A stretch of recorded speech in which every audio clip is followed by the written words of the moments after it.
Your dropshipping store gets no sales, what's the catch?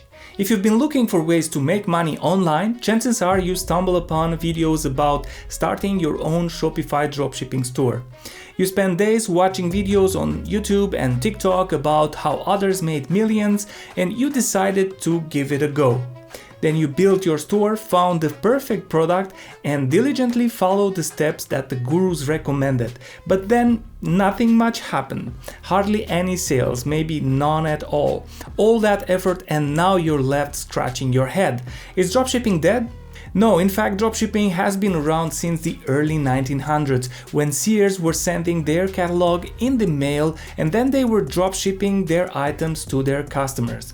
Of course, dropshipping is much different now. It's more accessible and it's not just a trend. It's a business model and it won't likely die too soon. It might go in and out of fashion, but it will most likely be there for a long time. If you're watching this video, you're likely not the one to throw the towel easily. You're determined to figure out how you can snag those first sales and get your online business rolling. Good news for you, I've been helping merchants like you for the past 8 years, tweaking and refining their Shopify stores, and today I'll be breaking down for you my top 5 mistakes I see beginner dropshippers make. So let's jump right into it.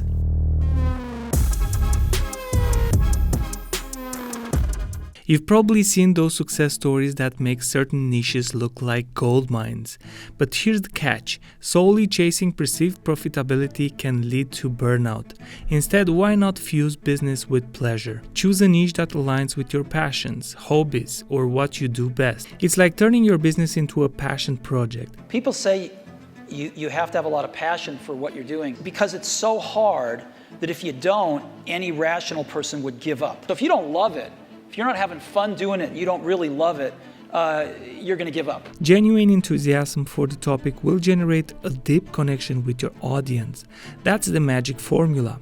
Lack of interest in your chosen niche can lead to burnout, but being genuinely passionate about your products can build a bridge to your customers. Without understanding what your customers need, you might be steering towards choppy waters. It's not just about selling, it's about building a relationship. Contrary to what you may believe, dropshipping isn't a sprint, it's a marathon. Choosing a niche isn't just about short-term gains, it's about long-term sustainability. Aligning personal interest, market demand, and profitability sets you up for lasting success.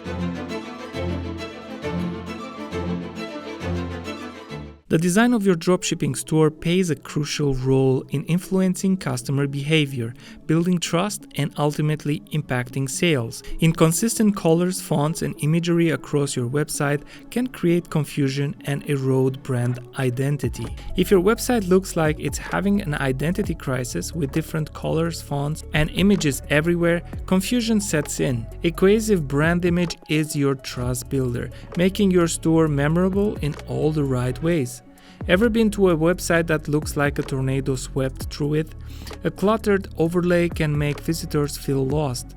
A clean, organized design is your GPS, guiding users through your product so they can easily find what they are looking for. If your site doesn't play nice with different screen sizes, especially on mobiles, where a ton of shopping happens, your sales are in trouble. A site that isn't responsive leaves users struggling to navigate, and that often leads to quick exit and loss of sales. Imagine trying to find your way in a maze. If your users struggle to navigate your site and locate what they are looking for, they are out of there.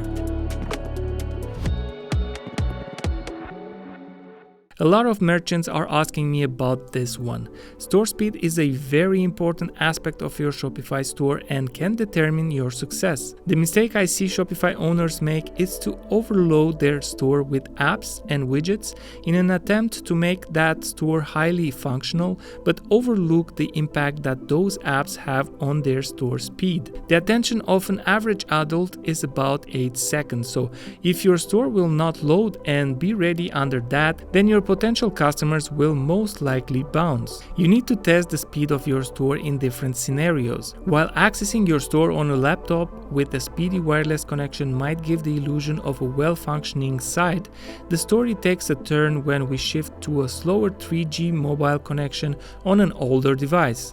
Let's face it, not everyone shopping online owns the latest mobile device and a lightning fast internet connection.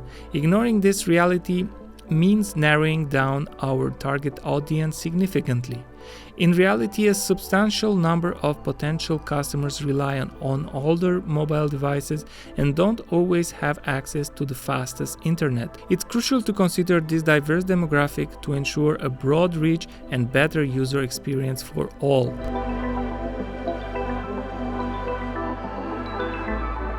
Discrepancies between your ads and the landing page you're sending your customers to can be a significant hurdle that impacts user experience and conversion rates. If your ad promises a specific product, deal, or offer, the landing page should seamlessly deliver on that promise. A mismatch here can confuse visitors, making them question the legitimacy of your store and potentially leading to a swift exit. Consistency in visuals is key. If the imagery, colors, or overall design in your ad differs significantly from the landing page, it can create a jarring experience for your visitors. A cohesive visual journey from ad to landing page maintains trust and engagement. Visitors expect a seamless transition from the ad to the landing page. A disconnect in the content, product, or layout can confuse them, leading to frustration. Users might abandon their journey if they can't find what they are looking for quickly. A mismatch between the ad and the landing page raises questions about the reliability of your store. Users might wonder if they landed on the right page or if the ad was misleading, eroding the trust you've worked hard to build. Is your product too expensive? Customers can often perceive when a product is unjustifiably priced higher. You're essentially competing with the whole internet when selling online, so you will have to adjust your pricing accordingly. Study your competition, and unless you are a luxury brand, price your product in the same range or slightly lower, but make sure you remain profitable. This is one that unfortunately many of us overlook. It happened to me, it happened to many of my customers. You work hard on every aspect of your store and you make sure everything is on point, but you don't go through the entire sale process. Then you launch your store and nothing happens, even though you have traffic coming in. Something might be preventing your customers from purchasing. When you are ready to launch your store or your landing page, make sure you place test purchases. You should place the orders from different devices and try as many scenarios as possible. You should be able to get to the checkout page on desktop and on mobile devices, and you should be able to check out using the payment methods you have available on your store. Here is one example of that happening on our store, shopioso.com. After installing Inbox, the chat app from Shopify, I noticed that the customers were not able to go to the checkout. That happened because of the Inbox widget displaying over the checkout button and preventing it from being clickable. That resulted in lost sales, and that's a pity because as a fix, I just needed to add a very simple CSS rule. If you want me to have a look at your store and potentially spot the issues you are facing, drop me a comment. For more conversion tips, have a look at this video over here.